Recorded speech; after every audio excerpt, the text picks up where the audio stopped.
पुरवैया हवा चलती है। तो हिंदू के लिए, मुसलमानों के लिए, सिखों के लिए, ईसाइयों के लिए, औरतों के लिए और मर्दों के लिए।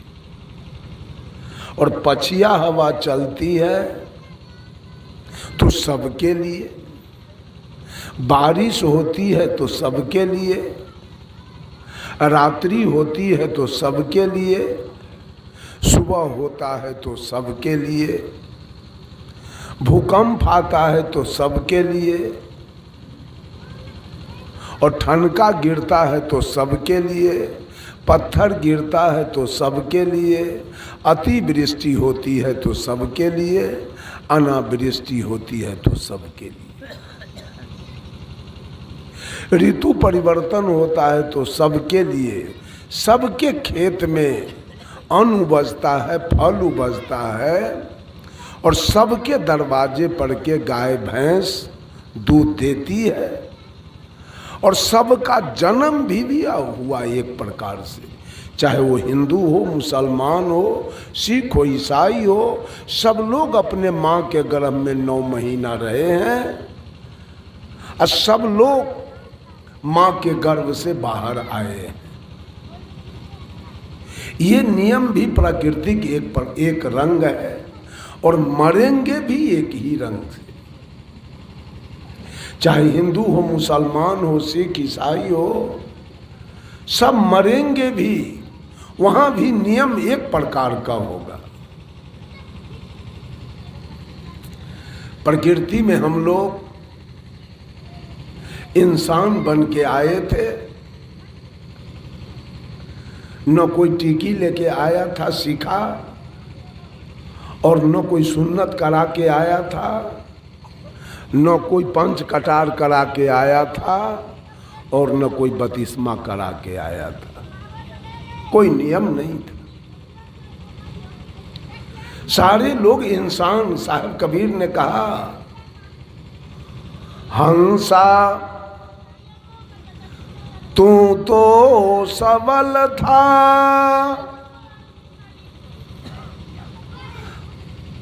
वो लड़का सबको ठीक ही हल्की अपनी चाल, रंग कुरंगे रंगिया, तो और किया लगबार। ऐ हंस, जिस दिन तू मां के गर्भ से बाहर आया था, तेरी चाल बड़ी निराली थी। उस दिन तुम हिंदू नहीं था, मुसलमान भी नहीं था, सिख भी नहीं था, और ईसाई भी नहीं था। उस दिन तुम्हारे अंदर कोई जातीयता की भावना नहीं थी, कोई सांप्रदायिकता की भावना नहीं थी, कोई ऊंच नीच की भावना नहीं थी, कोई अवर्ण सवर्ण की भावना नहीं थी, कोई छुआछूत की भावना नहीं थी। उस दिन तुम चोर, लबरा, लंपट, बेईमान, दलाल, घूसखोर भी नहीं थे। उस दिन तुम मांस, मछली, तारी, दारू, गांजा, भांग, बीड़ी, सिगरेट, पान, सुपारी, शिखर, पराग, जर्दा, किमाम भी नहीं खा रहे। उस दिन तुमको भगवान का भी जरूरी नहीं था। उस दिन तुमको मंदिर, मस्जिद और गिरजा, गुरुद्वारा का भी जरूरी नहीं था। उस दिन बच्चा कैसा है? हंस के समान। हंसा तू तो सबल था। सदगुरु कबीर कहते हैं, जिस दिन तू आए थे तू सबल थे, लेकिन आज तेरी चाल हल्की हो गई। कैसे? रंग कुरंगे रंगिया। रंग एक सीधा साधा शब्द है, उसमें कु उपसर्ग लग गया। कु लग जाने से रंग कैसा हुआ? अच्छा हुआ? बिगड़ गया। 5 रंग हम अच्छा लेके आए थे माँ के गर्भ से। वो रंग हमारा था सत्य, दया, धैर्यशील विचार। ज्यों-ज्यों शरीर का विकास हुआ और ज्यों-ज्यों हमारी जवानी आई, असली रंग उतरते गया और नकली रंग मेरे ऊपर चढ़ गया। नकली रंग क्या है? काम, क्रोध, लोभ, मोह, अहंकार। ये रंग चढ़ गया मेरे ऊपर। तो जब गलत रंग चढ़ा मेरे ऊपर तो काम गलत होंगे कि सही? कैसा होगा? गलत होगा। और काम गलत होगा तो विपत्ति आएगी कि नहीं आएगी? उस विपत्ति में, उस विपत्ति के काल में हमारी शैतानी शुरू हुई और मैंने, लोगों ने उस विपत्ति काल में भगवान का उद्घाटन किया गया। भगवान कहीं है नहीं, कहीं भगवान नहीं है, लोगों के द्वारा उद्घाटन किया गया भगवान है। बंधुओं, नियम पर नियम लगाया गया। कुछ लोगों ने अपने बच्चे को मुंडन कराया, टीकी छोड़वाया तो बच्चा हिंदू हुआ, और कुछ लोगों ने अपने बच्चे को सुन्नत करवाया मौलवी साहब को बुला के तो वो मुसलमान हुआ। कुछ लोगों ने अपने बच्चे को पंच कटार कराया तो वो सिख हुआ, और कुछ लोगों ने अपने बच्चे को बपतिस्मा कराया तो वो ईसाई हो गया। चार दल में बट गए। आए थे इंसान बन के और यहां क्या हो गए? शैतान। हिंदू होना क्या है? हिंदू बनना क्या है? इंसानियत है। हिंदू बनना शैतानी है और मुसलमान बनना भी शैतानी है। ये नियम कौन लाया? नियम कौन बनाया? चार नियम कौन बनाया? आपने। प्रकृति ने नहीं बनाया। प्रकृति ने कोई बेईमानी नहीं किया नियम में। प्रकृति ने आपको टीकी नहीं दिया था। साहब कबीर ने कहा मुसलमानों से, जो तू तुरुक तुर्कीनी के जाया तो पेट ही काहे न सुन्नत कराया। अगर तू वास्तव में मुसलमान है तो माँ के पेट में तेरा सुन्नत क्यों नहीं किया गया? तब हम समझते तू ओरिजिनल मुसलमान है। ये नियम बनाया गया। हिंदू अपना नियम बनाया, मुसलमान अपना नियम बनाया, सिख अपना नियम बनाया और ईसाई अपना नियम बनाया।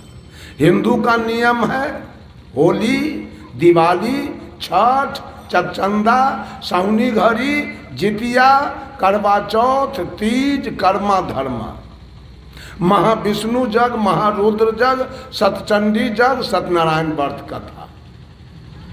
अब मुसलमान अपना नियम बनाया ईद, बकरीद, शुभरात, तजिया। वो आपके एक भी नियम को नहीं माना है। मुसलमान आपके एक भी नियम को नहीं माना। आप पूरब घूमते हैं तो वो पश्चिम घूमता है। आप गाय के गोबर के पूजा करते हैं तो गाय काट के खाता है। आपके एक नियम को नहीं माना है। आपका ग्रंथ है रामायण, महाभारत, गीता, सुख सागर, वेद, पुराण, स्मृति, उपनिषद। तो उसका ग्रंथ है कुरान, जब्बूर, इंजिल, तौरेत और हदीस। आपके ग्रंथ को भी नहीं माना। वो अपना नियम। आपके यहाँ मरने के बाद तुरंत उस लाश को जलाते हैं, हल्का पहनते हैं, तिराती, सतनहान, नखबाल, श्राद्ध, सपिंडन करते हैं। अब मुसलमान उसके बाद अपना नियम लगाया, वो तुरंत जाके दफना दिया और कोई भाव भात नहीं, कुछ नहीं किया। और सिख का नियम उससे और अलग, और ईसाई का नियम उससे और अलग। हिंदू से किसी ने पूछा कि आपके भगवान क्या खाते हैं? कहा अरबा चावल, बतासा या तुलसी के पत्ता। कहा हिंदू के देवता के लिवरे खराब, हिंदू के भगवान के लिवरे खराब है। ये बतासा खाता है, बतासा, अरबा चावल। मुसलमान से पूछा आपके अल्लाह क्या खाते हैं? तब मुर्गी, कबूतर, बकरी, भेड़ी, गाय, भैंस, ऊंट, दुम्मा खाता है। कहा वाह, आपके अल्लाह का लीवर मजबूत है, वो सब कुछ खाता है, पचाता है। लेकिन कहा मौलवी साहब आपके अल्लाह का भी लीवर उतना मजबूत नहीं है। कहा कैसे? शुगर में चर्बी होता है ज्यादा, वो अल्लाह के लीवर पर पास नहीं करता है। आपके अल्लाह का भी लीवर उतना मजबूत नहीं है। ईसाई से पूछा आपके भगवान क्या खाते हैं? कहा हमारा तो गाय शुगर दोनों खाता है। वाह, आपके भगवान का लीवर मजबूत है, वो गाय शुगर दोनों का। ये सारा नियम किसने बनाया? और सांच किसका नियम है? किसके नियम से बैकुंठ होगा? किसके नियम से सतलोक होगा?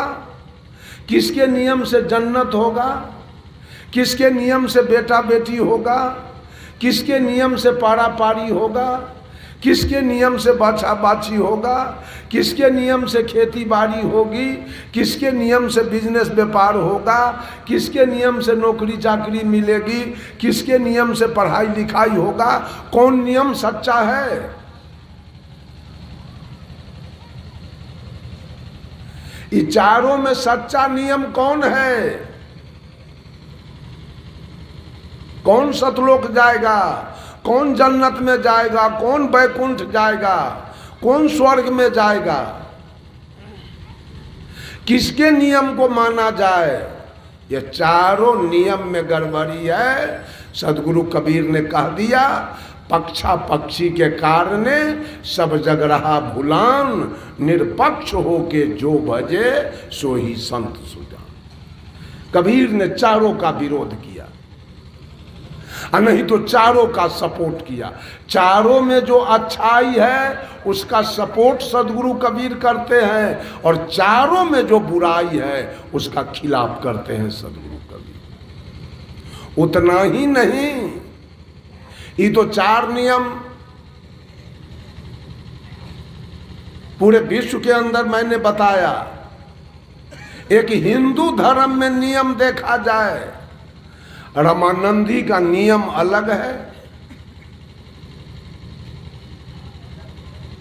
कबीरपंथी का नियम अलग है, आर्य समाज का नियम अलग है, गायत्री परिवार का नियम अलग है, आनंद मार्ग का नियम अलग है, जय गुरुदेव का नियम अलग है, बाल जुगेश्वर का नियम अलग है, सतपाल जी का नियम अलग है, सदा फलदेव जी का नियम अलग है, आसाराम जी का नियम अलग है, भगवान रजनीश का नियम अलग है, बाबा हरदेव सिंह का नियम अलग है, आशुतोष जी महाराज का नियम अलग है, ठाकुर अनुकूल चंद्र जी का नियम अलग है, राधा स्वामी का नियम अलग है, ओम शांति का नियम अलग है, राम रहीम सिंह का नियम अलग है, जैन का नियम अलग है, बौद्ध का नियम अलग है। अब इसमें से बताइए तो कौन नियम सही है? ये सारा नियम बनाया कौन? साहब कबीर ने कहा गुरु पशु, वेद पशु, नर पशु, तिरिया पशु संसार, कहें कबीर वे न पशु जाके विमल विचार। जितने लोग गुरु पशु हैं अब गुरु के बात पर विश्वास करते गए और नियम पर नियम बनते चला गया। आज हरिंद्रानंद का भी चेला हो सकता है। ये भटियारा पंथ में भी लोग है, ये भी नियम लागू हो गया, जाग जाग महादेव। ये सारा नियम कौन बनाया? रामानंदी में वो तो छोड़ दीजिए, कबीरपंथी में 12 नियम, बचन वंश, वंश गादी। अभी मेरा कार्यक्रम था महाराष्ट्र में नागपुर। नागपुर जब मैं गया, नागपुर स्टेशन से 80 किलोमीटर के दूरी पर एक कलम्बा गांव है, वहाँ पर रघवा जाति के लोग निवास करते हैं। रघवा जाति, रघवा जाति का महाराष्ट्र में 42 गांव है और 42 गांव में एक घर भी सांकट नहीं है मांस मछली खाने। प्योर कबीरपंथी 42 गांव महाराष्ट्र में, और सारे लोग वंश गादी से जुड़े हैं। वो सारे लोग वंश गादी से जुड़े हैं। एक वचन वंश का नियम, जरा कबीर पंथ का नियम देखा जाए, वचन वंश, वंश गादी, पारखी, भगताही, जागू साहेब, बुनियाद साहेब, दरिया साहेब, घीसा साहेब, पलटू साहेब, गरीब साहेब, तत्वा जीवा, सुरती गोपाल साहेब, कितना हुआ? इतना नियम कबीर पंथ में लगाया गया। रामानंदी में 4 नियम लगाया गया, निम्बकाचार्य, शंकराचार्य, रामानंदाचार्य और माधवाचार्य। 4 दल हो गए रामानंदी में। अब बौद्ध धर्म में 2 दल हुए, हीनयान और महायान। जैन धर्म में 2 दल हुए, श्वेतांबर और दिगंबर। किसका नियम सही है? किसके नियम से मुक्ति होगी?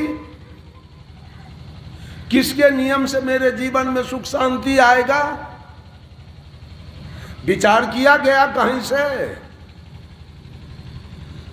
सोचा गया कि केवल गुरु के बात पर विश्वास किया गया। हम गुरु के बात पर विश्वास नहीं करेंगे, हम गुरु के बात पर विचार करेंगे। विचार में आया ठीक है, मेल खाया ठीक है, अरे तो बहुत गुरु हम देखेंगे।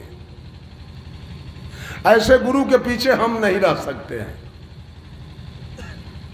जो हमको पशु बना के रखे, अपने गरेरी बने, हमको भेड़ी बना के रखे। विश्वास करके, गुरु के बात पर विश्वास करके इतना मतपंथ और इतने नियम परिनियम चलाए गए। सबका नियम अलग अलग है। वो कहता है वो जाएगा नरक में, तो वो कहता है वो जाएगा नरक में। सबका अपना अपना नियम अलग अलग हो गया। तरेगा कौन? स्वर्ग कौन जाएगा?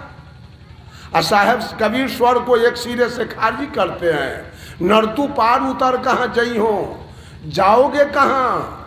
आगे पंथी पंथ न कोई, आगे न कोई राही है और न कोई रास्ता है। आगे पंथी पंथ न कोई, कूच मकान न पई हो। कहे कबीर सुनो भाई साधो, जहाँ के पौध तहाँ ही ठहरे। जाना भी कहीं नहीं है और स्वर्ग नरक भी कहीं नहीं है।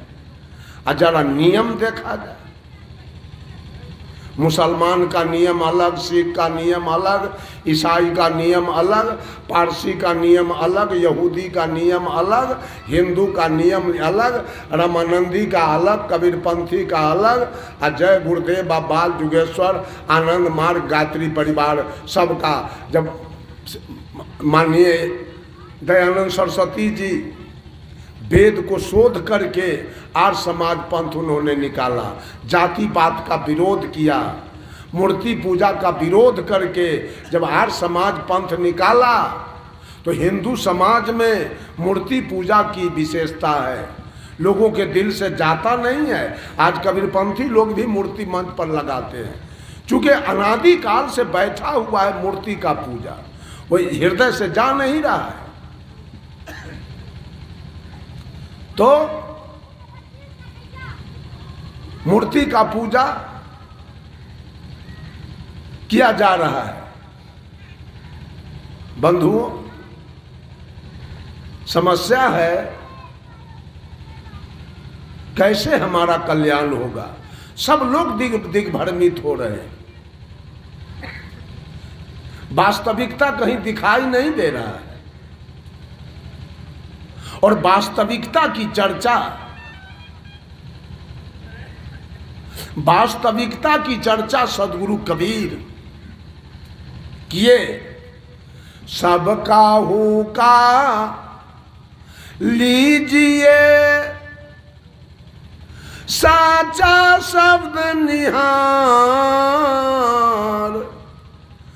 पक्षपात मत कीजिए कहीं कबीर विचार।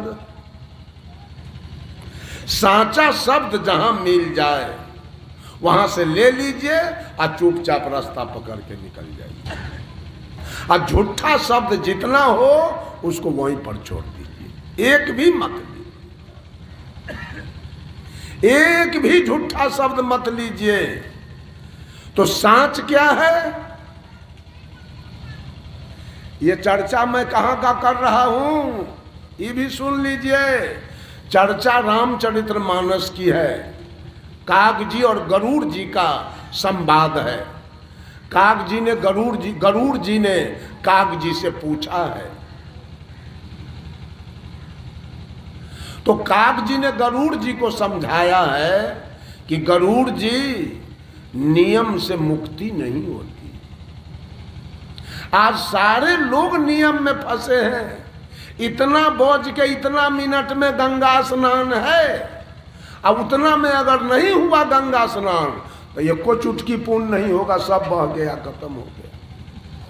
इतना बोझ के इतना मिनट में सजुका रख है, इतना बोझ के इतना मिनट में पारण है, फलना दिन से रोजा शुरू है, एक दिन अगर आगे पीछे हुआ तो पुण्य नहीं होगा।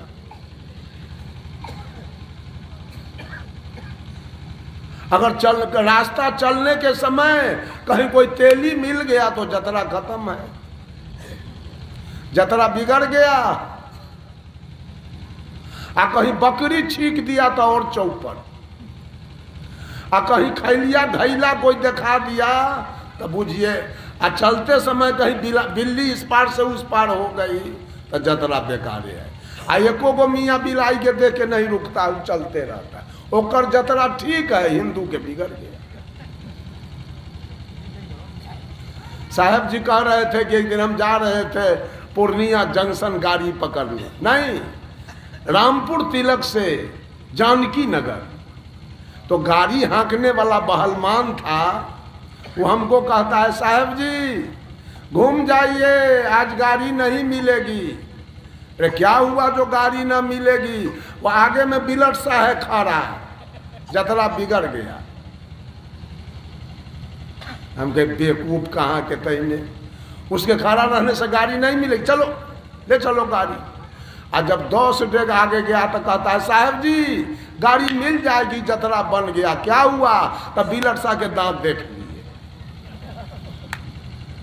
अरे तो दांत है ब्राह्मण के, देह है तेली के, दांत देखने से जतरा बन गया। नियम हिंदू धर्म में ही नियम है। पंडा से आवे तो हाथ दिखवाइए, कहे वो बेटा कहे वो बेटी आपके नसीब में है, धन कितना है। एको को मुसलमान आज तक के हाथ नहीं दिखवाया। आपके इतना धन नहीं है कि उसके पास न है, उसके पास धन। नियम पर नियम, नियम पर मंगल के दाढ़ी न बनावे के है, तब मंगल बना क्यों? शनिचर बना क्यों? अभी पूस में विवाह क्यों हो रहा है? कभी हुआ था पूस में विवाह? अभी धरल्ले से पूस में विवाह चल रहा है। ये नियम के बनाया? चल रहा है अभी पूस में विवाह की ना, कि झूठ बात है? आज तक कभी हुआ था पूस में विवाह?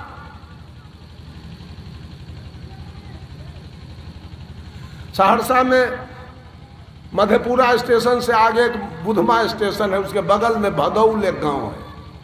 भदौल में एक इंजीनियर साहब है, जाति से गरेरी हैं। 6 भाई 7 भाई हैं, और 6 सातों भाई अफसर हैं, और 6 सातों भाई के पत्नी भी अच्छा पोस्ट पर है। और पिताजी हजारी प्रसाद मंडल, वो भी शिक्षक से रिटायर हैं। इंजीनियर साहब बोले कि उनके भाई का बरतुहार आया तो तिलक की चर्चा हो रही थी, 10 लाख 20 लाख। इंजीनियर साहब कहे कुछ नहीं, आगे मलमास पड़ रहा है। बेटी वालों को कहा उन्होंने कि मलमास में करना है, नहीं लगेगा तिलक। अंधड़ा चाहे दुआंख, बेटी वाला तुरंत तैयार हो गया, कर लेंगे। जाके देखिए बाल बच्चा है कि ना, मलमासे में ब्याह कर लिया। कहा कि उमाम सेब से आते हैं इंजीनियर साहब। नियम सत्य नहीं है। कागजी गरुड़ जी से कहते हैं, गरुड़ जी नियम से मुक्ति नहीं होगी किसी का। और दूसरा धर्म, धर्म से भी मुक्ति नहीं होगी। ये भी सुन लीजिए, रामचरितमानस की चर्चा है, कोई सदगुरु कबीर की बात नहीं है जो टीका टिप्पणी कर दीजिएगा। रामचरितमानस में लिखा है कि धर्म से मुक्ति होने वाली नहीं। धर्म से कैसे मुक्ति होगा? धर्म का अर्थ तो होता है स्वभाव, नेचर, गुण।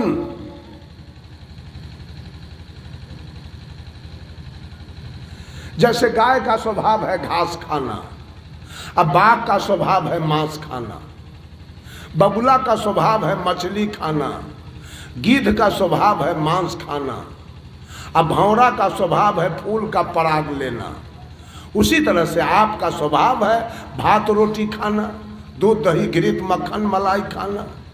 तो इससे आप तर कैसे जाइएगा? कंठी बांध लेने से तर जाएंगे आप? कंठी बांधने की कोई आवश्यकता नहीं है। गधा के गले में कोई कंठी नहीं है। अपने नियम पर, अपने धर्म पर गधा चल रहा है। आज तक है कोई कहने वाला कि कह दे कि गधा का बेटा मांस खा रहा है, चाहे गधा के बाप मांस खा रहा है? कोई कहेगा? गधा, धर्म भी दो प्रकार के होते हैं, एक प्राकृतिक और एक कृत्रिम। आज तक गधा अपने प्राकृतिक धर्म पर चल रहा है, आज तक वो शुद्ध शाकाहारी है। तो गधा तर जाएगा? गधा घास खा के तर जाएगा? अब बगुला मछली खा के तर जाएगा? बाघ मांस खा के तर जाएगा? घोंघा सितुआ माटी खा के तर जाएगा? वो तो प्राकृतिक धर्म है। धर्म गीत गाना नहीं है, धर्म हारमोनियम ढोलक बजाना नहीं है, धर्म सुमिरन ध्यान करना धर्म नहीं है, धर्म गंगा जमुना में नहाना नहीं है, धर्म काशी प्रयाग जाना नहीं है, धर्म स्तुति विनती करना नहीं है। धर्म का अर्थ सीधा स्वभाव होता है, नेचर, गुण। धर्म से कहाँ मुक्ति हो जाएगी? धर्म तो आपका स्वभाव है, मानव का स्वभाव है, सब प्राणी का स्वभाव है। धरती पर जितने भी प्राणी हैं सब अपने अपने धर्म पर चल रहे हैं, सब अपने अपने स्वभाव पर चल रहे हैं, सब अपने अपने नेचर पर चल रहे हैं, सब अपने अपने गुण पर चल रहे हैं। तो इससे वैकुंठ हो जाएगा? गाय घास खा के सतलोक जाएगी? आप स्तुति करके वैकुंठ जाइएगा? कोई ढोलक हारमोनिया बजा के स्वर्ग चला जाएगा? कभी नहीं। यह आपका स्वभाव है। माता पिता की सेवा करना हमारा धर्म है, हमारा स्वभाव है। शुद्ध शाकाहारी रहना हमारा धर्म है, हमारा नेचर है, हमारा गुण है, हमारा स्वभाव है। साग सब्जी भात रोटी खाना, काजू किशमिश बादाम मुनक्का छोहारा खाना, सेव संतरा अनारस बेदाना खाना, आम लीची कटहर केला अमरूद खाना, आलू गोभी टमाटर बैगन सीम परवल खाना, मूंग मसूर खेसारी अरहर चना खाना, चावल गेहूं मकई ज्वार बाजरा खाना। ये मेरा नेचर है, मेरा गुण है, मेरा स्वभाव है और मेरा धर्म है। इसे मुक्ति नहीं होने वाली। और मांस, मछली, ताड़ी, दारू, गांजा, भांग, बीड़ी, सिगरेट, पान, सुपारी, शिखर, पराग, जर्दा, किमाम, चोरी, दलाली, बेईमानी, घूसखोरी करना, ये मेरी आदत है। ये आदत है और वो धर्म है। धर्म सुखदायी है। धर्म आपको मुक्ति नहीं देगा, धर्म से आपके जीवन में सुख आएगा। और जितनी भी आदतें आपने लगाई है अपने जीवन में वो दुखदायी है। बीड़ी आपको दुख देगा, सिगरेट आपको दुख देगा, गांजा आपको दुख देगा, दारू आपको दुख देगा, ताड़ी आपको दुख देगा, मांस आपको दुख देगा, और मछली भी आपको दुख देगा, चोरी दलाली भी आपको दुख देगा। ये सारी आदत है और आदत मैंने अपने जीवन में लगाया है। और धर्म मैंने माँ के गर्भ से लेके आया। जो बच्चा जन्म लिया है कभी भी वो मुंह में मांस नहीं रखेगा। और मछली, मांस मछली खाने के लिए बीजक में साहब कबीर कहते हैं, राही ले पिपराही बही, करगी आबत काहू न कही। राही आया इस दुनिया में, यहाँ के पहले लोग जो आए हुए थे, पहले से जो डूबा था वो हमको भी धकेला। पहले से जो डूबा था वो हमको भी धकेला है। पहले से जो मांस मछली खा रहा था, खा रही थी औरत और खा रहे थे मर्द, वो बेटा बेटी को जबरन मुंह में ठेल कर खिया कर और आदत लगा दिया। मांस मछली खाना हमारा धर्म। गाय भैंसी के बच्चा अगर खुल जाए और खेत में जाए तो क्या खाएगा? मांस खाएगा कि घास खाएगा? उसका धर्म है घास खाना, वो घास खाएगा, वो मांस नहीं खाएगा। ये सारे आदत लगाए गए। आज आदत वाले लोग सब दुर्गा जी के सामने भेड़ काटते हैं, बकरी काटते हैं, गाय के सामने, काली के सामने, दुर्गा के सामने बकरी काटते हैं, भेड़ी काटते हैं और अपने को धार्मिक कहते हैं। ये नियम कहाँ से आया? काली दुर्गा के सामने बकरी भेड़ी काटने वाला नियम कहाँ से आ गया? साहब कबीर ने कहा मुसलमानों से, दिन में रखते हो रोजा, रात न तो हो गाय, यह खून वह बंदगी, कस कर खूस खुदाए।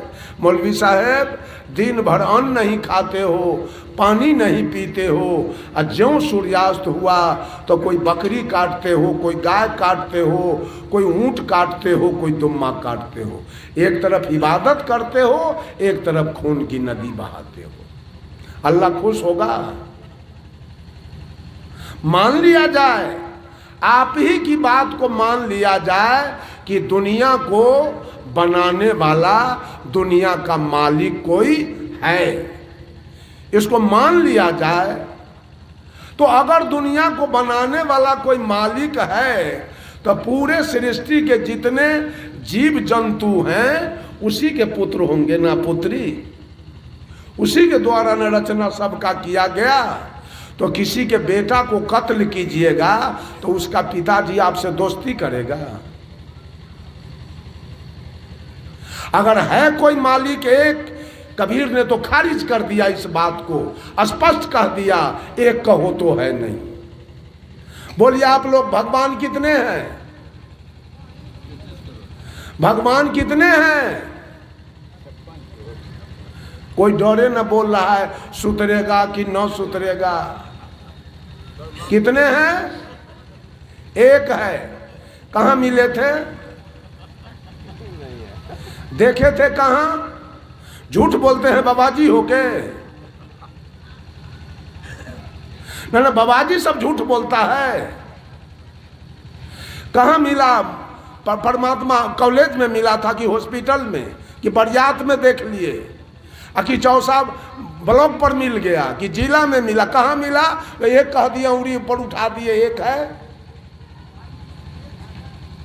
कहाँ है वो? हमको बात कराइए तो तनी। क्या बोलते हैं? तो एक है तो एक मरेगा तो सब मर जाएगा, एक मरे तो सब मर जाएगा, पूरा सृष्टि के लोग।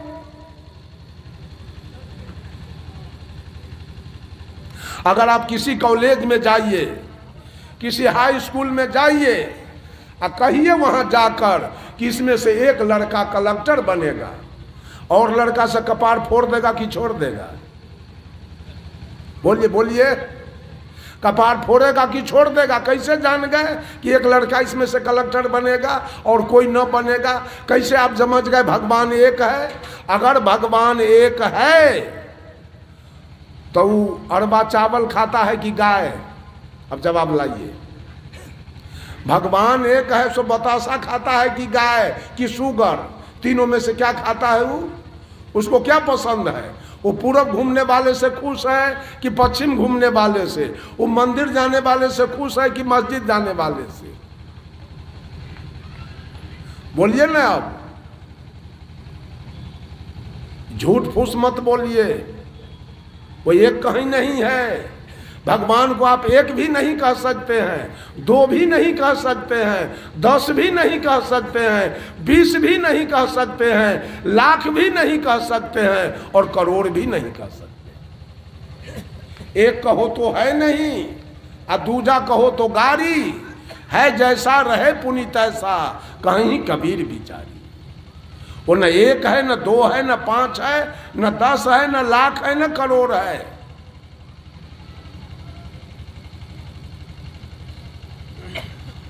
उसको आप गिनती नहीं कर सकते हैं। आप गिनती कीजिएगा, भारत का व्यवस्था कुछ और है, यहां के भगवान कुछ और हैं, और चीन के भगवान कुछ और है, जापान के भगवान कुछ और हैं, अमेरिका के भगवान कुछ और हैं, रूस के भगवान कुछ और हैं, इंग्लैंड के भगवान कुछ और हैं, सऊदी अरब के भगवान कुछ और है। तो आप एक कैसे कह दिए? भगवान की गिनती कोई नहीं कर सकता है। गोस्वामी तुलसीदास जी कहे, घट में है सूझ है नहीं, लानत ऐसो जिंद, तुलसिया संसार को भयो है मोतिया बिंद। भगवान कहाँ रहता है? हर घट में। वो मठ में नहीं रहता है, वो जर्रे जर्रे में नहीं रहता है, वो कन कन में नहीं रहता है, वो घट घट में रहता है। मुसलमान लोग कहा खुदा जर्रे जर्रे में है, अब पंडित जी लोग कहे भगवान कन कन में है। तो भगवान यदि कन कन में है तो भगवान वेश्यालय में भी होगा। वहां टिकट काटता है क्या भगवान बैठ के?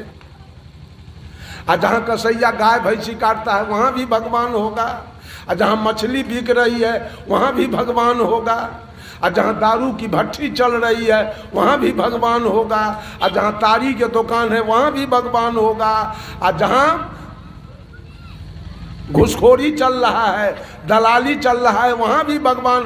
अगर कन कन में है तो हर जगह होगा। क्या वैसा भगवान चाहिए आप लोगों को?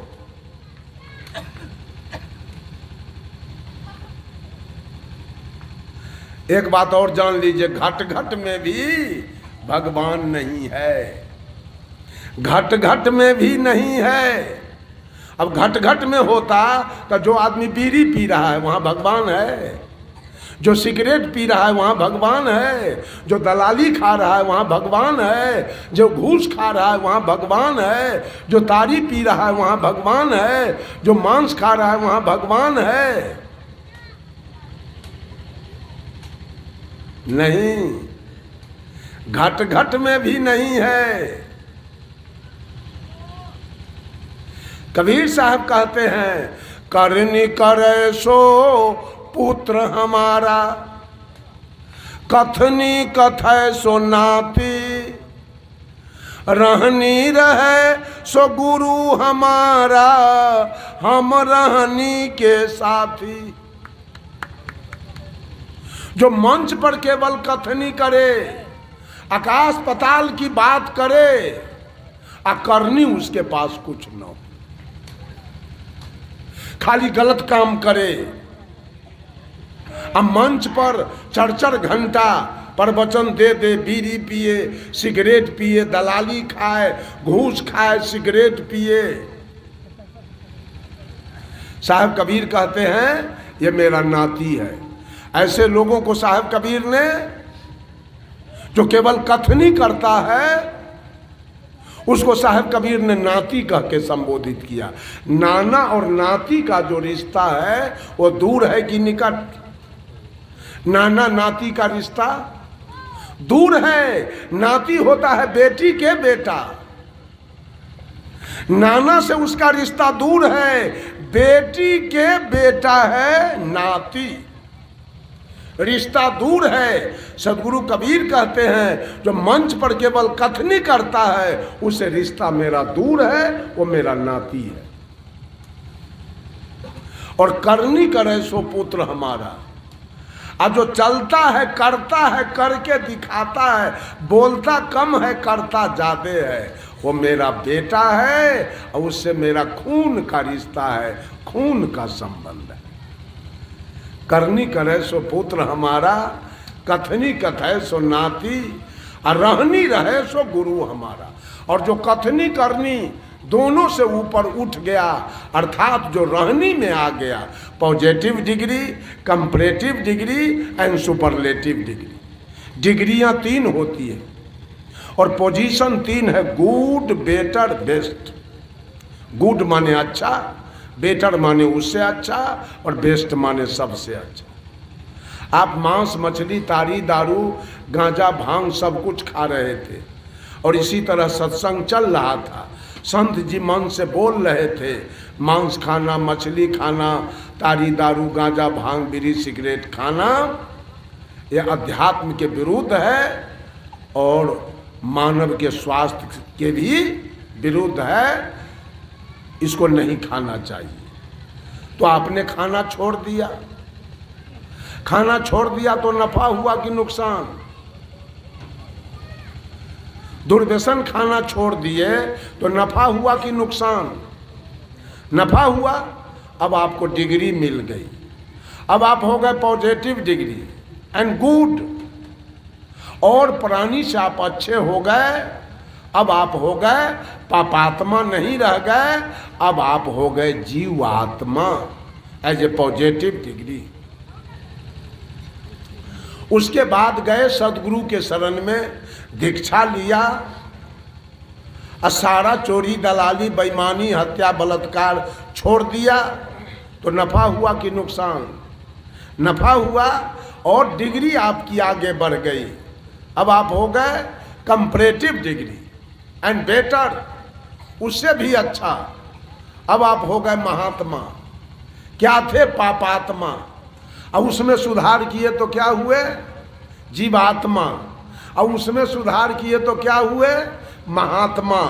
और महात्मा बनने के बाद निर्वैर, निर्भय, निष्काम, निर्लोभ, मन और मन की कल्पना, बुद्धि और बुद्धि की तर्कना, इंद्री और इंद्री की भोग वासना, चित्त और चित्त की चंचलता से जब आप ऊपर उठ गए, सारी आसक्तियां मिट गई, सारे पाप कर्म खत्म हो गए, अंत में आप ही बनेंगे सुपरलेटिव डिग्री एंड बेस्ट, आप ही बनेंगे परमात्मा। परमात्मा की डिग्री कहाँ उतरती है?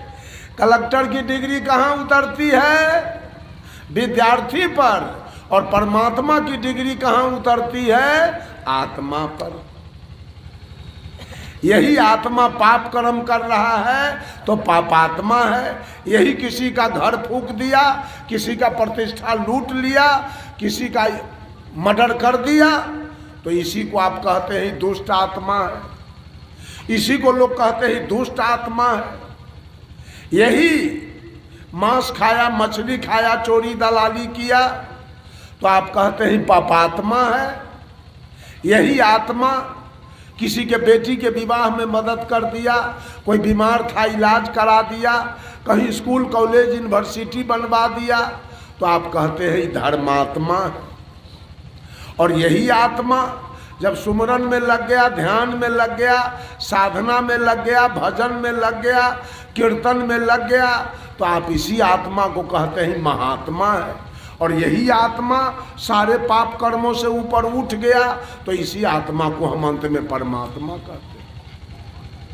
आज लोग परमात्मा के खोज में है, स्तुति विनती उसका कर रहा है कि परमात्मा कहीं रीझ जाए, परमात्मा कहीं दर्शन दे दे।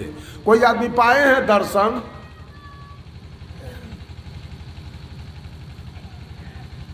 जिसको हमारा खानदान नहीं देखा, हम अपने नजर से नहीं देखे, उसी के फेर में आज पूरा दुनिया बेकल है। उसके फेर में पूरा दुनिया बेकल है, जिसको किसी ने नहीं देखा है आज तक।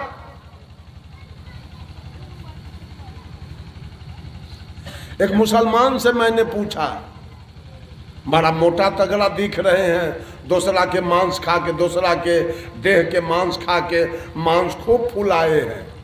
आपके शरीर का अगर कोई मांस खाना पसंद करे तब क्या करेंगे आप? दीजिएगा?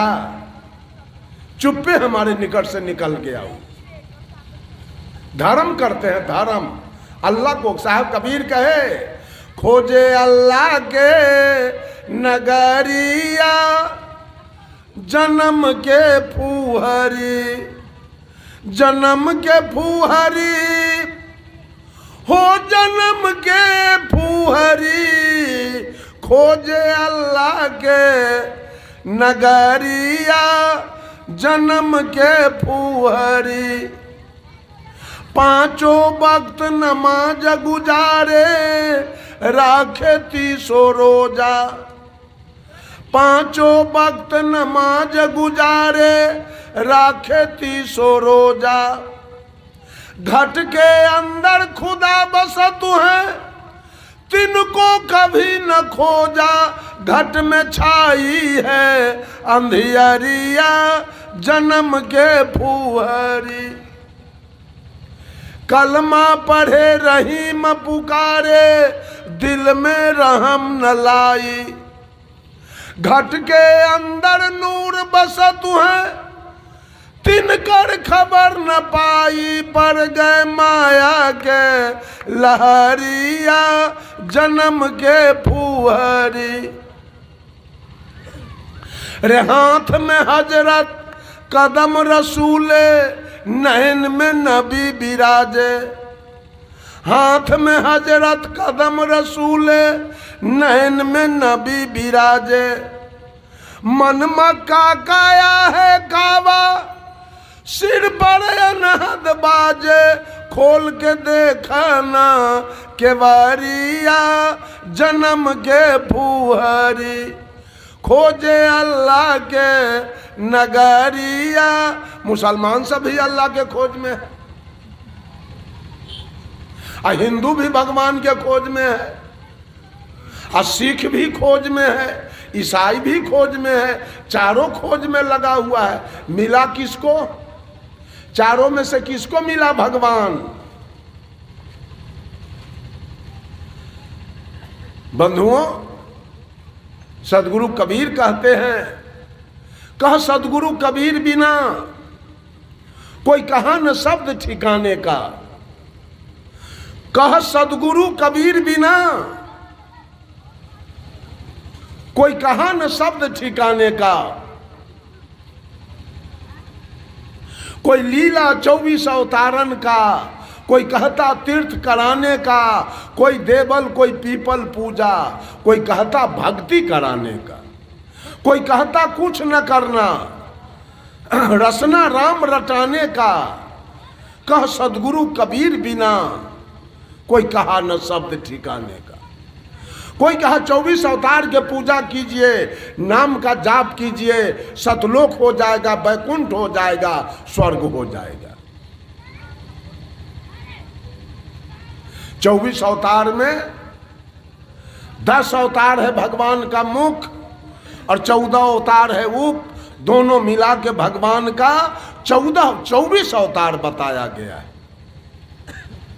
पहला अवतार है मत्स्य अवतार, भगवान मछली रूप में आए, शंखासुर राक्षस को वध किए और वेद को प्रकाश किए। दूसरे भगवान कछुआ रूप में आए तो नरकासुर को वध किया और समुद्र मंथन के द्वारा 14 रत्न निकाला। तीसरे भगवान बराह यानी सुगर रूप में आए तो हिरणाक्ष राक्षस को वध किए और विष्टा में छिपी हुई धरती को बाहर निकाला। चौथे भगवान 52 रूप में आए तो चौथे भगवान नरसिंह रूप में आए तो प्रहलाद को बचाया, हिरण्यकशिपु का कलेजा फाड़ दिया। पांचवें भगवान 52 रूप में आए तो राजा बलि से 3 डेग छल से जमीन मांगा और अंत में 1 लात में पाताल को भेज दिया। छठे भगवान परशुराम रूप में आए तो 21 बार धरती को निक्षत्रिय किया, अंत में पिता के आदेश से अपने मां का गर्दन काट लिया। सातवें भगवान राम रूप में आए तो श्वेत बांध रामेश्वर बांध कर लंका जाकर रावण के पूरे खानदान को मार के गिराया। और 8वें भगवान कृष्ण रूप में आए तो 16 सहस्त्र गोपी और 8 पटरानी के साथ भोग विलास किया और ब्रह्मचारी कहाया। 9वें भगवान बौद्ध रूप में आए जो रक्तबीज दैत्य को मार के गिराया और जाति पाति का भेदभाव दूर किया। और 10वें भगवान कलंकी रूप में आने वाले हैं। उसमें लिखा है श्रीमद् भागवत में कि उत्तर प्रदेश में मुरादाबाद टाउन है, उसके बगल में संभल एक गांव है, वहां कुमारी ब्राह्मणी के कोख से कलंकी अवतार लेगा जो कलयुग में कालिंजर राक्षस को मार के गिराएगा। ये 10 भगवान मुख बताया गया। 10 अवतार में मर्डर हुआ, खून की नदी बही है। इस अवतारवाद की पूजा चल रही है। 14 उप अवतार बताया गया है, जिसमें पहला अवतार नारद जी का है, मनु जी का है जो भक्ति मार्ग दिखलाने के लिए हुआ। दूसरा अवतार नारद जी का है। पहला अवतार मनु जी का है जो जगत की व्यवस्था करने के लिए हुआ और दूसरा अवतार नारद जी का है जो भक्ति मार्ग दिखलाने के लिए हुआ। तीसरा अवतार विष्णु संतोषी का है जो विवेक करने के लिए हुआ और चौथा अवतार हंस सनकादिक का है सदा 5 वर्ष के बाल्यावस्था में रहने के लिए हुआ। 5वां अवतार विश्वमोहिनी है जो दैत्यों से अमृत लेने के लिए क्षीर सागर में हुआ। 6ठा अवतार कपिल जी का है जो देवहूति और कर्दम ऋषि के मेल से हुआ और सांख्य शास्त्र बनाया। 7वां अवतार वेदव्यास का है जिन्होंने वेद को विभक्त करके 18 पुराण बनाया। 8वां अवतार दत्तात्रेय का है जिन्होंने 24 गुरु करके संसार को उपदेश दिया, जब तक हृदय में शांति न मिले गुरु की खोज करनी चाहिए। 9वां अवतार राजा पृथु का है जिन्होंने पृथ्वी को गौ बना के दुआ और औषधि निकाला। 10वां अवतार है गरीब का है जो मधुकैटभ दैत्य को मार के गिराया। 11वां अवतार नारायण जी का है जो धर्म भारजा से तप करने के लिए हुआ। 12वां अवतार सनकादिक का है जो विचार करने के लिए हुआ। 13वां अवतार धनवंतरी का है जो रोग नाश करने के लिए हुआ। 14वां अवतार यज्ञमय इंद्र की कन्या से यज्ञ करने के लिए हुआ। इसी 24 अवतार के चक्कर में ये पूरा दुनिया के लोग लगा। जो माया ने खेल किया, जो माया ने तांडव किया, उसी माया के खेल वाला पूजा में ही पूरा दुनिया के लोग। कोई लीला 24 अवतारन का, कोई 24 अवतार के लीला में फंसा है और कोई कहता तीर्थ कराने का, भक्ति कराने। कोई तीर्थ करवा रहा है, तीर्थ में जाओ मुक्ति मिल जाएगी, और कोई भक्ति करवा रहा है, और कोई कहा कुछ न करना, रसना राम रटाने का। रसना माने तो होता है जिभ्या, जिभ्या से केवल राम नाम कहो तुम्हारी मुक्ति हो जाएगी। तथा एगो सुग्गा आकाश में उड़ रहा है और एक सुग्गा पिंजरा में बंद है, और राम नाम पढ़ने से मुक्ति होगी। तो पिंजरा वाला सीताराम पढ़ता है कि आकाश वाला सुग्गा? हैं? तो बूढ़ा का मर गया जेल में, सीताराम पढ़ते पढ़ते छुट्टी नहीं मिला इसको। रसना राम रटाने का, कह सदगुरु कबीर बिना कोई कहा न शब्द ठिकाने का। कोई पीर बने फकीर बने, कोई किया मुरीद निशाने का, कि कोई 30 रोजा नमाज गुजारे, लहूत मलकूत मुकामे का। कोई हजफ हकीकत हिकमत को, कोई कहा शब्द फरमाने का, कह सदगुरु कबीर बिना कोई कहा न शब्द ठिकाने।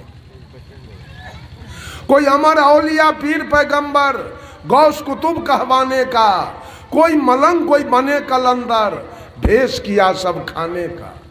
खुद खुदा के मरम न जाने, पाए न नाम निशाने का, कह सदगुरु कबीर बिना कोई कहा न शब्द ठिकाने का। कोई अर्पण कोई तर्पण पूजा संध्या पाठ कराने का, कोई गोबर शिला माटी पत्थर प्रतिमा धातु बनाने का, कोई धूप दीप ले आरती साजे घंटा शंख बजाने का, कह सदगुरु कबीर बिना कोई कहा न शब्द ठिकाने का। कोई अर्पण कोई नेति धोती हाथ पखारे उल्टा पवन चढ़ाने का, कोई खट चक्र को भेदे त्रिकुटी में ध्यान लगाने का। कोई अजपा कोई अनहद झिलमिल शब्द वहां नहीं जाने का, कह सदगुरु कबीर बिना कोई कहा न शब्द ठिकाने। कोई 7 सूरत कोई 7 कमल, कोई 7 शून्य तक जाने का, कोई निरंकार ओंकार निरंजन सोहं शक्ति जमाने का। कोई क्षर कोई अक्षर कोई निअक्षर सुख मन में ध्यान लगाने का, कह सदगुरु कबीर बिना कोई कहा न शब्द ठिकाने का। वाल्मीकि रामायण भाखा राम लखन अवतारे का, सूरदास सुख सागर उपजा करता नंद कुमारे का। कोई काली कोई दुर्गा पूजा भैंसा भेड़ कटाने का, कह सदगुरु कबीर बिना कोई कहा न शब्द ठिकाने का। जब दिल बैठा संतोष तख्त पर मिट गया आप बिराने का, आप मेट के आप हुआ तो रहा न कुछ कहाने का। यहाँ वहाँ मैं तय और न दूजा केवल शब्द ठहराने का। मजहब की बात कबीर बखाने हट गया मत संसारे का, कह सदगुरु कबीर बिना कोई कहा न शब्द ठिकाने। इतना जाल बिछाया गया अध्यात्म के नाम पर, इतना नियम पर नियम, इतना धर्म पर धर्म खड़ा किया गया। धर्म से मुक्ति होती है क्या? नियम से मुक्ति होती है क्या? कल्याण होता है क्या? धर्म तो आपका स्वभाव है। अगर आप गाली पढ़ते हैं तो अपने धर्म पर नहीं है। अगर आप अपने माता पिता की अवज्ञा करते हैं तो आप अपने धर्म पर नहीं। अगर आप मांस मछली खाते हैं तो आप अपने धर्म पर नहीं। अगर आप बीड़ी सिगरेट गांजा भांग पीते हैं तो आप अपने धर्म पर नहीं। अगर आप चोरी दलाली बेईमानी करते हैं तो आप अपने धर्म पर नहीं। धर्म से मुक्ति नहीं होती है। साहब कबीर का एक भजन है, संतो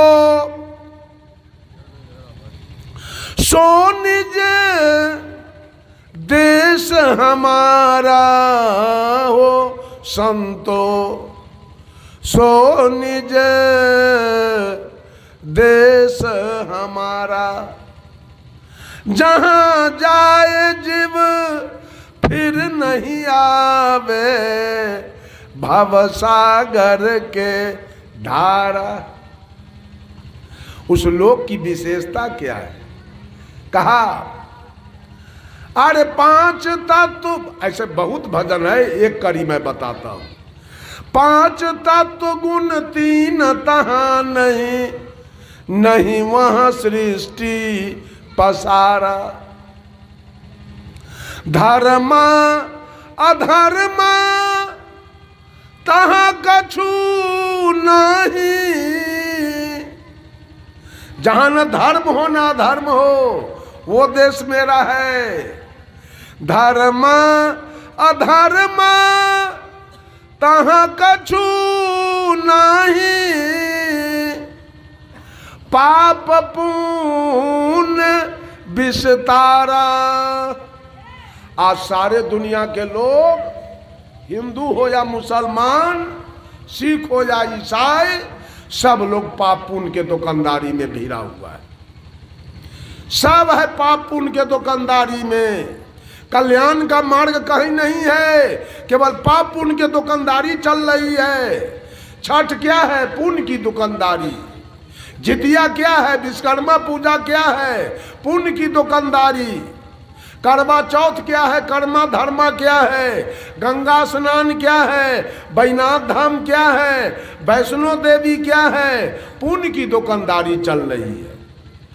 पुण्य लेके क्या कीजिएगा?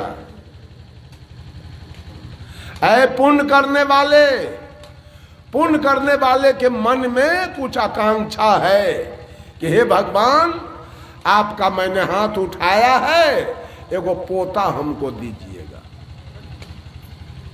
अब पोता देखने से कहीं मर गए पहले, तब पोता देखने के लिए फिर आपको भी गर्भ में चलना पड़ेगा, फिर आपको शरीर पकड़ना पड़ेगा पोता देखने के लिए।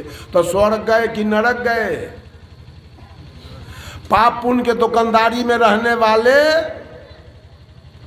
किसी का कल्याण नहीं होगा। करते रहिए पाप, गंगा जमुना में नहाते रहिए, छठ चंदा करते रहिए, और मछली मांस खाते रहिए, कुछ नहीं होगा इससे। ये सब पाप पुण्य के दुकानदारी है। साहब कबीर कहते हैं मेरे यहाँ धर्म नहीं होता है, धर्म नहीं, और पाप भी नहीं, और पुण्य भी नहीं। ये चारों को हटा दीजिए तो कहिएगा करना क्या है? करना है केवल अपने कल्याण की बात सोचना है। ना हमको पाप करना है। पुण्य क्यों किया? बेटा के लिए। पुण्य क्यों किया? पारी के लिए। पुण्य क्यों किया? बाछी के लिए। पुण्य क्यों किया? बेटा के नौकरी के लिए। पुण्य क्यों किया? बेटा के रिजल्ट के लिए। पुण्य क्यों किया? मकान बनने के लिए। पुण्य क्यों किया? जमीन खरीदाने के लिए। यही पुण्य की दुकानदारी चल रही है। इससे मुक्ति होती है। ये पुण्य के दुकानदारी से मुक्ति चलती है। कल्याण होता है क्या? काल ने कबीर साहब से चैलेंज किया। काल ने सदगुरु कबीर से चैलेंज ठोका, क्या है कबीर, किसको किसको पार करोगे तुम? आपके नाम पर इतना न हम पाप पुण्य के दुकानदारी चलाएंगे, एक भी आदमी बच नहीं पाएगा, सबको फंसाएंगे। और कहा पाप पुण्य के करब पसारा, जे बाझे से जीव हमारा। पाप पुण्य हमरे से होई, अलेखा हमार लिए नहीं कोई।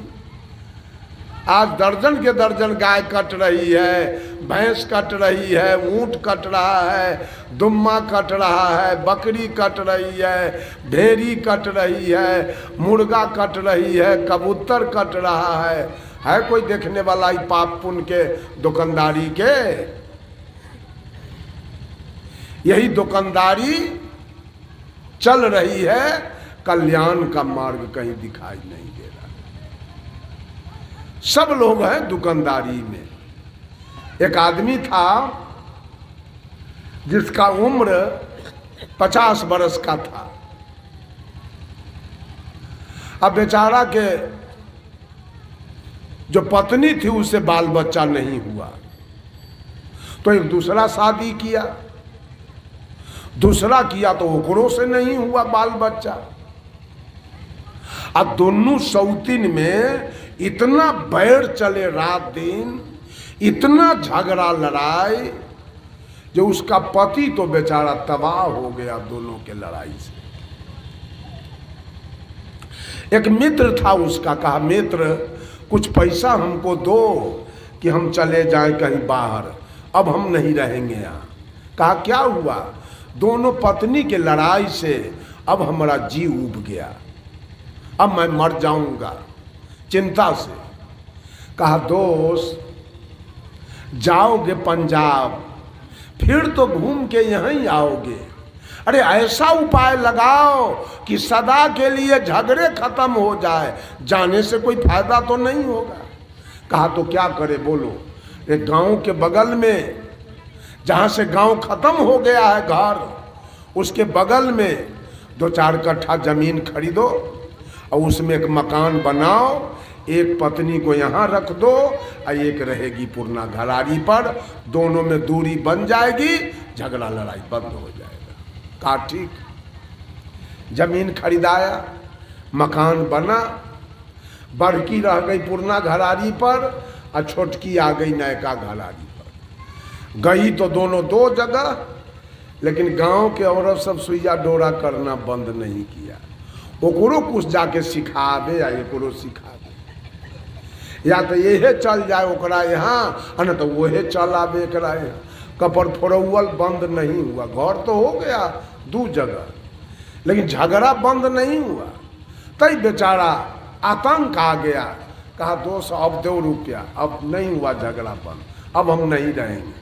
तो दोस्त दिया कुछ रुपया, बेचारा चला गया पंजाब।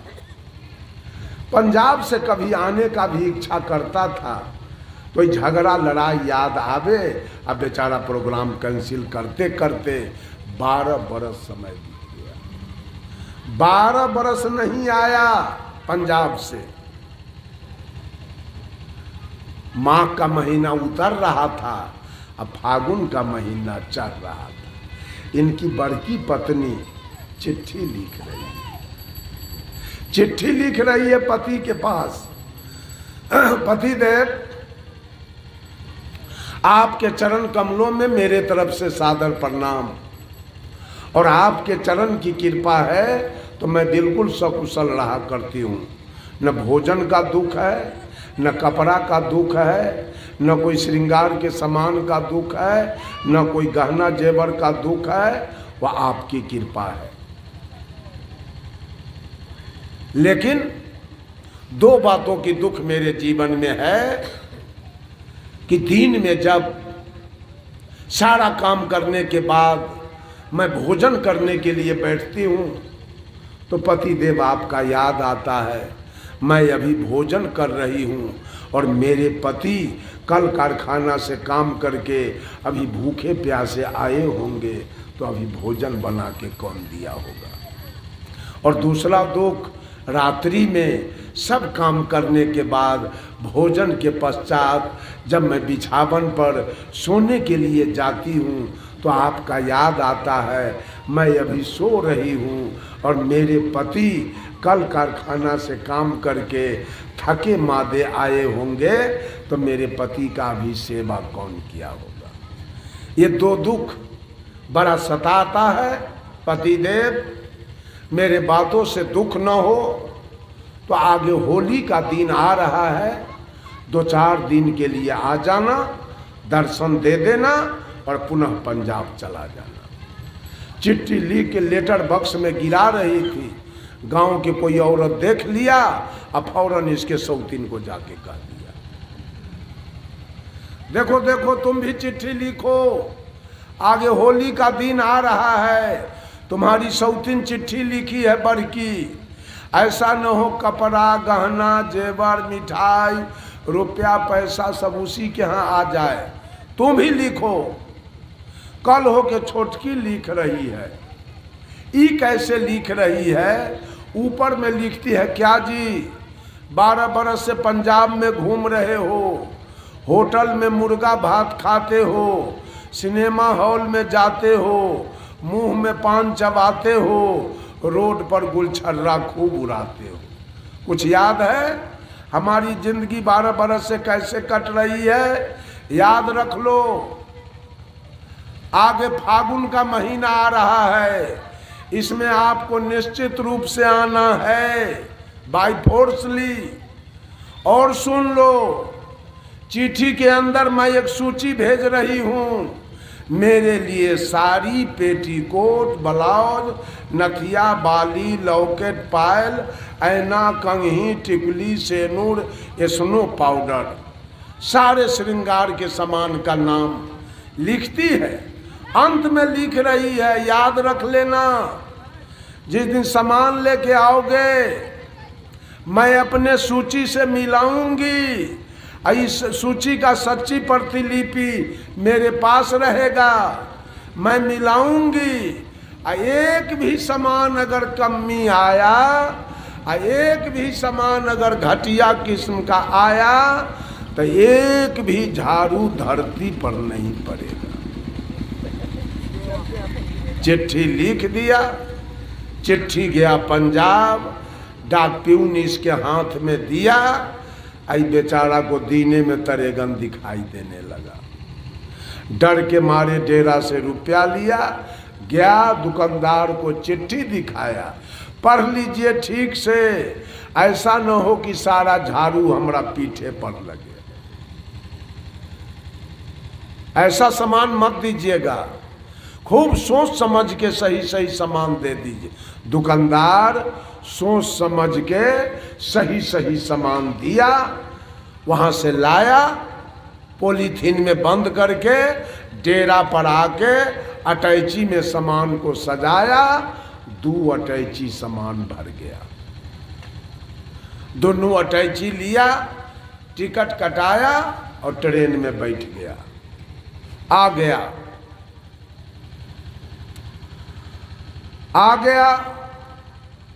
स्टेशन से 2-3 किलोमीटर की दूरी पर इसका घर था। उतरा, फागुन महीना, कुछ गर्मी आ जाती है, कोई रिक्शा टमटम था नहीं स्टेशन पर, दोनों हाथ में एक एक अटैची लिया और पांव पैदल घर की तरफ चल दिया। जब गांव के निकट आया तो गांव के कोई एक महिला इसको आते हुए देख लिया, और इसके बड़की पत्नी को जाके कह दिया, है जी तुम्हारे दुल्हा पंजाब से चले आ रहे हैं।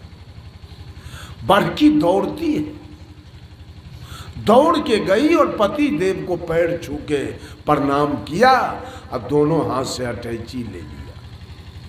पति देव आगे आगे और ये महिला पीछे पीछे गई अपने दरवाजे पर।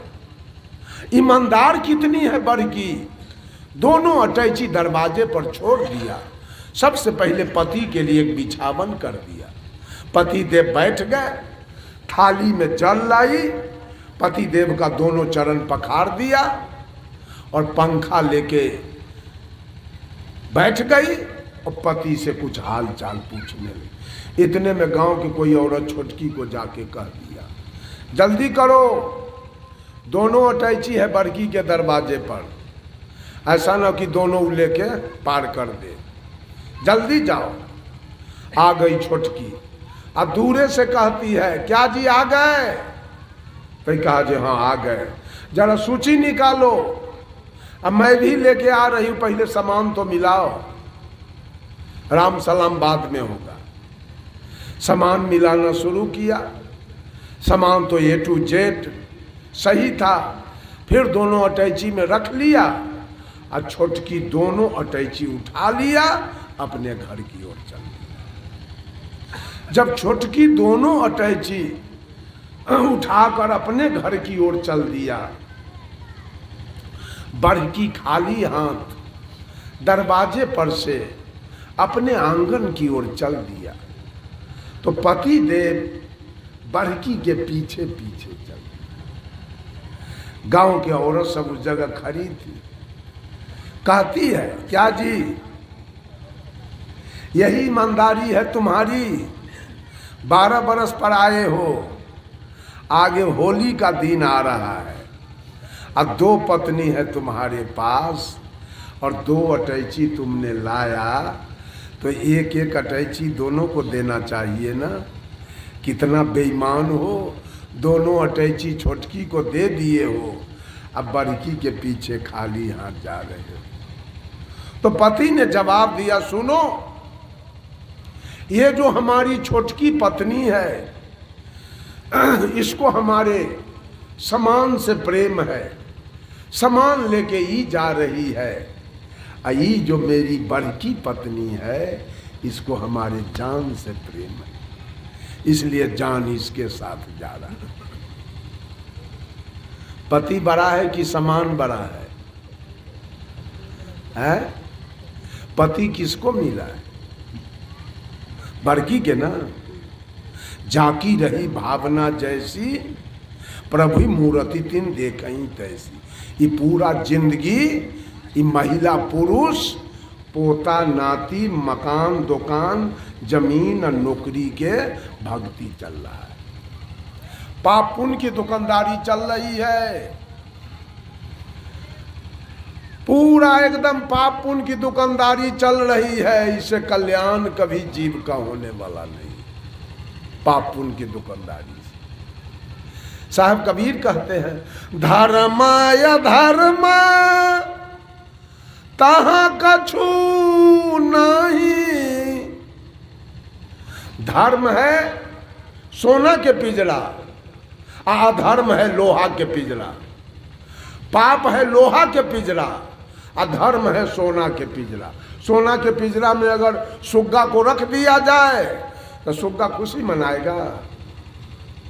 अगर कैदी को सोना का हथकड़ी लगा के जेल में रखा जाए तो कैदी हंसेगा कि रोएगा? रोएगा ना।